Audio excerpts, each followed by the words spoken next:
On our Revelation TV tour to Israel in 2019, we also visited Jordan. And on the tour bus, we headed north towards Petra. Our tour guide is Wael, a very knowledgeable man, most pleasant, and made us most welcome in this amazing country. Wael pointed out that the filming of Lawrence of Arabia was shot in Jordan, as it has the most spectacular scenery. In the past, we've stayed in many hotels while touring the Holy Lands, and I have to say that this hotel is the most exquisite we've had the privilege to be in. The hotel is so elegant and has really good facilities. Sadly, we didn't have a lot of time to enjoy these beautiful surroundings, but God willing, I sure would like to do so next time we visit Jordan. The surroundings are beautiful and the atmosphere is so tranquil. What did I say? Okay. On our tours, we have to make an early start in the mornings, meaning that we have to get a good night's sleep and we have to go to bed early. We do have a full day ahead of us. Hello. Hello. How are you, brother? Petra is famous for its rock-cut-out architecture and water conduit system. And because of the color of the stone from which it is carved, Petra is also called the Rose City. It has been recognized as a UNESCO World Heritage Site since 1985 and now ranks as one of the 7 wonders of the world and is Jordan's most visited tourist attraction.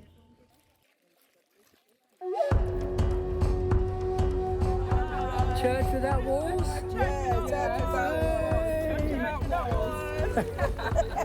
And there's some more behind? You need to get a place for the God to live.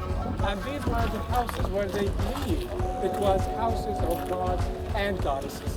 Now, wherever we go, and you see like this block, it is a house of God, or genie block as we call them.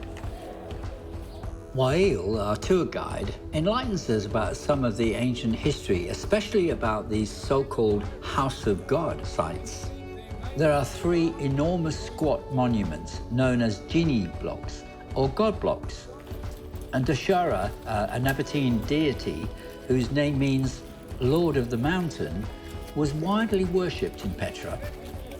The Nabataean religion is a form of Arab polytheism and is practiced in Nabataea, an ancient Arab nation which worshipped their gods at the temples, which were in high places. They preferred to decorate their sacred places with geometric designs. They made sacrifices to their gods and performed other rituals and believed in the afterlife. Why not? Petra is believed to have been established in 312 BC, making it one of the oldest cities in the world. It was the capital city of the Nabataeans, who were the ancient southern Arab people that arrived in Jordan around the 6th century BC. It's been said that they were essentially the makers of one of the most extraordinary prehistoric civilizations. Where is Petra geographically speaking? Well, it's situated between the Red and the Dead Sea. Petra was a significant junction or trade route between Egypt, Arabia, and Syria and Phoenicia during the Hellenistic and Roman times, and it was also a key hub for the silks of China, spices of India, and the incense of Arabia. All in all, a major trade route both ways from the Middle East to the Far East.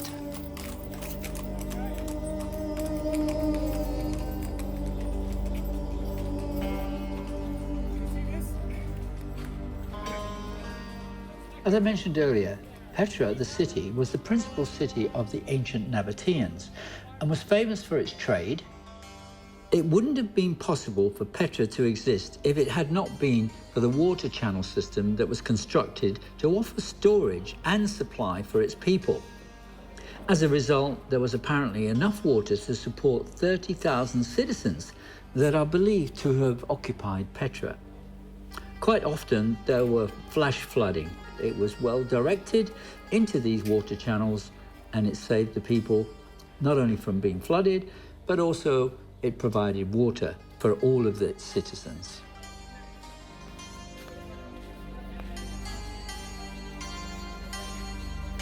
A Swiss explorer called Johann Ludwig Burchard discovered Petra in 1812. Because it was unknown as a metropolitan for around about 5 centuries. It is also called the Lost City, quite appropriately. Petra in Hebrew, or the transliteration, means rock, and in Arabic it's very similar. In Latin, Petra is a geographical name encountered several times in the Hebrew Bible, and since when used with the article, it simply translates to the rock. I recall when Jesus mentioned to the Apostle Peter, when he said, "Upon this rock I will build my church."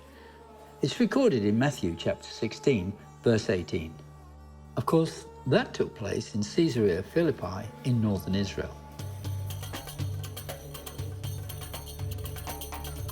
The Nabataeans, before they were conquered and absorbed into the Roman Empire, controlled the vast tract of the Middle East from the modern-day Israel to Jordan and into the northern Arabian Peninsula. But more clues remain beneath the surface. As it's been said, there's just 15% of the city has been uncovered, and the vast majority, that's 85%, is still underground and untouched. Numerous scrolls in the Greek and dating to the Byzantine period were discovered in an excavated church back in December 1993. That was near the Winged Lion Temple. Researchers at the American Center of Oriental Research in Amman, the capital of Jordan, are now analyzing the scrolls and hope that they will shed more light on the life in Petra during this period. Once Rome formally took possession of Petra in AD 106, its importance in international trade began to wane. And Petra reached its peak near the end of the Byzantine period, and that was around 700 AD.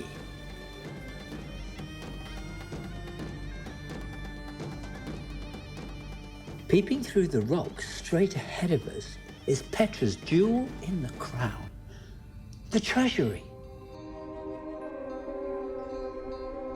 Quietly hidden between the canyons of Petra is this magnificent structure carved out of the sandstone rock face. The purpose of the treasury is unclear. Some archaeologists believed it to be a temple, while others thought it was a place to store documents. Local Bedouins believed that an Egyptian pharaoh had hidden a treasure in the urn on the top. Others believed this to have been a mausoleum, a crypt, and is estimated to be over 2,000 years old. Well, the ancient city of Petra became one of the 7 wonders of the world when it was chosen in 2007 by a vote of 100 million people. Yeah.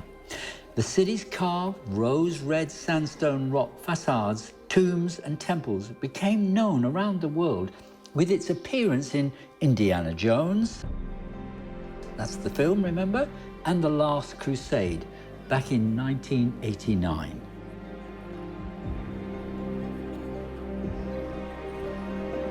Yeah, I'm very old.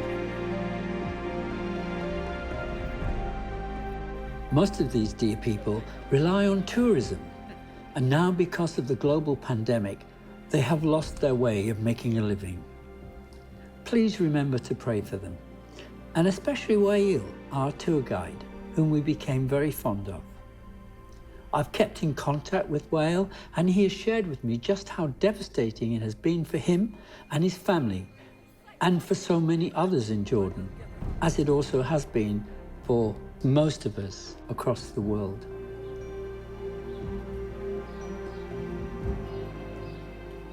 This particular Revelation TV Church Without Walls tour to Jordan and Israel was the last tour we made before this horrendous COVID pandemic, which has taken millions of lives, devastating economies estimated to be in the trillions of dollars, causing businesses to close down, loss of jobs, loss of homes, and so many have lost all hope and a reason to live. Therefore, I so want to offer a message of hope, an amazing opportunity for a wonderful future. I'm going to read from the last book in the Bible, from Revelation, chapter 21, starting from verse 1. And then I saw a new heaven and a new earth. For the first heaven and the first earth had passed away, and there is no longer any sea. And I saw the holy city, New Jerusalem, coming down out of heaven from God, prepared as a bride adorned for her husband. And I heard a loud voice from the throne saying, Behold, the tabernacle of God is among the people, and he will dwell among them, and they shall be his people, and God himself will be among them.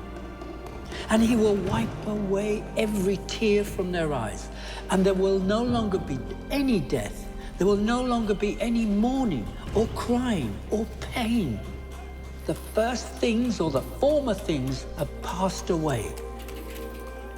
And he who sits on the throne said, Behold, I am making all things new. These are so wonderful. These are my favorite verses in the whole of the Bible. I read them 50 odd years ago when I was a young lad. And they so enthralled me, even at that age when we think we're invincible as a young person, when we're never ever going to die or pass away. So it wasn't fear of death or anything, but it was about the fact that one day there would be justice, real justice. There would be peace, real peace.